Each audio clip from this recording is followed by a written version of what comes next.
രാത്രിയിൽ ഇടക്കൊന്ന് ഉണർന്നാൽ, ഉണരുന്ന വേളയിൽ നിങ്ങൾ എന്തു പറയണം? ഒരു ചെലവുമില്ല. അതിന് ഉളു എടുക്കണം എന്ന് പോലും നിയമമില്ല. ബെഡിൽ നിന്ന് എഴുന്നേറ്റിരിക്കണം എന്ന നിയമമില്ല. അക്കിടന്ന കിടപ്പിൽ വെച്ച് നിങ്ങൾ ഇപ്രകാരം പറയൂ: ലാ ഇലാഹ ഇല്ലല്ലാഹു വഹ്ദഹു ലാ ശരീക ലഹ് ലഹുൽ മുൽക്കു വലഹുൽ ഹംദ് വഹുവ അലാ കുല്ലി ശൈഇൻ ഖദീർ സുബ്ഹാനല്ലാഹ് വൽഹംദുലില്ലാഹ് വലാ ഇലാഹ ഇല്ലല്ലാഹ് വല്ലാഹു അക്ബർ വലാ ഹൗല വലാ ഖുവത ഇല്ലാ ബില്ലാഹ്.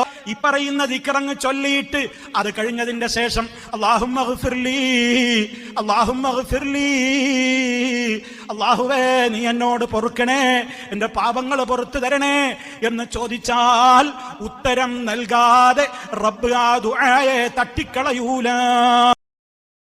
Download ShareChat.